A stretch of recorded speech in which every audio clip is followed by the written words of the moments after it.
Pandharpur education सोसायटीची दहकोटीकर प्रशाला पंढरपूर इयत्ता 10वी प्रकरण 9 पर्यटन वाहतूक व संदेश वहन आर.डी. कुलकर्णी सर.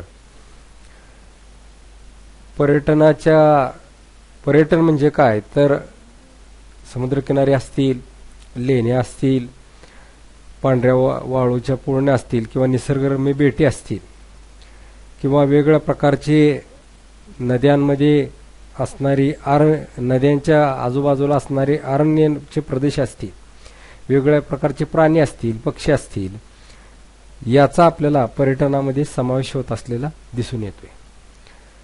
ब्राझीलमध्ये आपण बघतोय की आकर्षक व स्वच्छ सागरी किनारे आहेत, निसर्गरम्य बेटं आहेत, अमेझॉन खोऱ्यामध्ये असणारे घनदाट अशा प्रकारचे अरण्य आहेत, वेगवेगळ्या प्रकारचे प्राणी पक्षी आपल्याला त्या ठिकाणी आढळत आहेत. ब्राझिलिया हे राजधानीचं नवीन शहर आहे, ते सुद्धा एक पर्यटनाचं आपल्याला आकर्षण बनलेलं या ब्राझीलमध्ये दिसते. रिओ दी जेनेरिओ आणि साओ पावलो यासारखी शहरं मोठ्या संख्येने आपल्याला जगभरातील पर्यटकांना आकर्षित करत असलेले दिसतात. देशातील अनेक भागामध्ये पर्यटन हा आर्थिक व्यवसाय असलेला दिसतोय. ब्राझीलमधील पर्यावरण जे स्नेही आहेत ते या पर्यटनाचा सातत्यानं विकास आपल्याला करत असलेले दिसतात. भारतामध्ये आपण बघतोय की 2015 साली भारतामध्ये भेट देणाऱ्या आंतरराष्ट्रीय पर्यटकांची संख्या ब्राझीलच्या तुलनेमध्ये जास्त आहे. जरी पर्यटकांची संख्या जरी जास्त असली तरी पर्यटन क्षेत्राचा एकूण राष्ट्रीय उत्पन्नातील जो वाटा आहे तो ब्राझीलपेक्षा आपल्याला निश्चितच कमी असलेला दिसून येतोय. भारताचं राष्ट्रीय उत्पन्न आणि लोकसंख्या ही ब्राझीलच्या तुलनेमध्ये आपल्याला बरीचशी जास्त असलेली दिसते. त्यामुळे भारताच्या एकूण राष्ट्रीय उत्पन्नातील वाटा आणि पर्यटन क्षेत्राचा वाटा जर आपण बघितला तर ब्राझीलपेक्षा तो कमी असलेला आपल्याला दिसतोय. भारतामधील आपण बघतोय पर्यटन बघत असताना भारतातील आंतरराष्ट्रीय पर्यटकांची संख्या सातत्यानं जगभरातील येणाऱ्या पर्यटकांच्या माध्यमातून वाढताना दिसते. इसवी सन 2010 पासून अधिक झालेली ती आढळते. आंतरराष्ट्रीय पर्यटकांच्या संख्येमध्ये होणारी वाढ ऐतिहासिक असेल, सांस्कृतिक असेल, पर्यावरणपूरक हे पर्यटनाला भारतातील चालना देत असलेले आपल्याला दिसत आहेत. भारताचा ऐतिहासिक वारसा जर आपण लक्षात घेतला तर या देशामध्ये पर्यटनासाठी भरपूर संधी आपल्याला पर्यटकांसाठी उपलब्ध असलेल्या दिसतात. त्याच्यामध्ये आपण बघतो अजिंठा वेरूळ लेणी असेल किंवा आसाम राज्यातील गुवाहाटी समुद्रकिनारा असेल, भारताचं प्रवेशद्वार ज्याला आपण म्हणतो गेटवे ऑफ इंडिया असेल, याच्या माध्यमातून जगभरातील पर्यटकाला ही ठिकाणं सातत्यानं खुणावत असलेली आपल्याला दिसतात. ब्राझीलमधील वाहतुकीची माहिती आपण बघू. देशातील वाहतूक मार्गामध्ये निम्म्यापेक्षा जास्त वाटा हा आपल्याला रस्त्या मार्गाचा दिसतोय.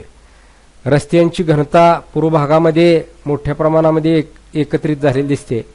त्याचबरोबर पश्चिमेकडे असणाऱ्या अमेझॉन नदी खोऱ्यामध्ये वेगळ्या प्रकारची वन असल्यामुळं आणि दलदलयुक्त जमीन असल्यामुळं रस्ते मार्गाचा फारसा विकास झालेला नाही. अमेझॉन नदीतून व्यापारी तत्वावरती आपल्याला जलवाहतूक देशामध्ये केलेली दिसून येते.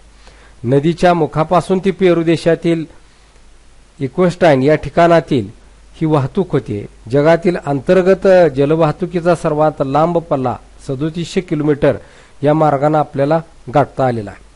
ब्राझीलमध्ये लोहमार्गाचा जास्त विकास झालेला नाही. रेल्वे वाहतूक जरी स्वस्त असली तरी तिचा उपयोग मोजक्याच शहरापुरता ब्राझील या देशामध्ये झालेला आपल्याला दिसतोय. हवाई वाहतुकीचं योगदान ही ब्राझीलमध्ये फार कमी आपल्याला किंवा मर्यादित स्वरूपामध्ये असलेलं दिसतंय. आता आपण बघणार आहे की भारतातील वाहतूक. भारतामध्ये वाहतूक बघत असताना भारतात ब्राझीलच्या तुलनेमध्ये लोहमार्ग किंवा रस्त्यांचं जाळं दाट विणलं गेलेलं आहे. रस्ते मार्गाने दरवर्षी सुमारे 85% प्रवासी वाहतूक होते, 70% माल वाहतूक होते. लोहमार्गाचा विकास झाल्यामुळं प्रवासी आणि माल वाहतूक ही आपल्याला अधिकाधिक सुलभ झालेली दिसते. भारतीय अर्थव्यवस्थेच्या वाढीसाठी लोहमार्गाचं योगदान आपल्याला वाहतुकीमध्ये निश्चितच महत्वाचं आहे. प्रवासी वाहतुकीची प्रमुख साधनं आपण बघतोय. त्याचबरोबर भारतातील मध्य भागामध्ये ईशान्येकडील राज्यामध्ये आणि राजस्थानमध्ये लोहमार्गाचं जाळं हे विरळ आपल्याला असलेलं दिसतंय. उत्तर भारतीय मैदानी प्रदेशामध्ये लोहमार्गाचं जाळं जे आहे ते फार मोठ्या प्रमाणामध्ये दाट विणलेलं दिसतंय. ज्या देशाचा विस्तार अधिक आहे त्या देशात दूरचे अंतर पार करण्यासाठी लोहमार्गाचं महत्त्व आपल्याला जास्त असलेलं दिसतंय. जलमार्ग हे वाहतुकीचं स्वस्त साधन आहे. देशाच्या एकूण वाहतूक मार्गामध्ये अंतर्गत जलमार्गाचा वाटा फक्त 1% आहे. यावरून नद्या, कालवे, खाड्या यांचे जलसाठे मर्यादित आपल्या असते दिसतात. आंतरराष्ट्रीय व्यापारापैकी सुमारे 95% व्यापार हा सागरी मार्गाने आपल्याला झालेला दिसून येतोय. आंतरराष्ट्रीय व्यापाराशिवाय देशाच्या मुख्य भूभाग बेटादरम्यान वाहतुकीसाठी जलमार्गाचा उपयोग होतोय. ब्राझीलच्या तुलनेमध्ये हवाई वाहतूक जास्त विकसित झाली आहे. देशाच्या अंतर्गत भागामध्ये हवाई मार्गाचा वापरही मोठ्या प्रमाणामध्ये झालेला. त्याच्यानंतर आपण बघतोय की ब्राझीलमधील संदेशवहन. संदेशवहनाचा आपण बघत असताना पूर्वेकडील किंवा अतिपश्चिमेकडील आपल्याला संदेशवहनाच्या बाबतीमध्ये ब्राझील या देशामध्ये मोबाईल सेवा असेल किंवा इंटरनेट सेवा असेल याचा आपल्याला विकास झालेला दिसून येतोय. त्याचबरोबर आपण बघतोय की दूरसंचार सेवा असेल, भ्रमणध्वनी असतील, दूरदर्शनचा प्रसार असेल, इंटरनेट इत्यादीचा उपयोग ब्राझीलमधील लोक 45% अधिक लोकसंख्या करत असलेली आपल्याला दिसते. दूरसंचार सेवेच्या पायाभूत सुविधा अतिशय आधुनिक प्रकारच्या ब्राझील या देशामध्ये. उत्तर आणि वायव्य भागामध्ये या सेवांचा विकास लोकसंख्या अभावी मर्यादित स्वरूपाचा राहिला आहे.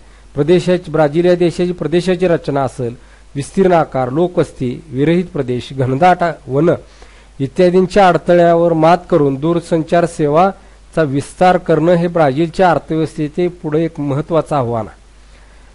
अलीकडील काही वर्षामध्ये ब्राझीलमधील दूरध्वनी सेवा, माहिती तंत्रज्ञान, इंटरनेटचा वापर वाढला गेलेला आहे. आकाश तंत्रज्ञानाच्या बाबतीमध्ये स्वदेशी तंत्रज्ञानाचा विकास करून वेगवेगळ्या उपग्रहांच्या माध्यमातून अवकाशात सोडण्याच्या ब्राझील देश तयारीत असलेला आपल्याला दिसत आहे. त्याचबरोबर भारतातील संदेशवहन.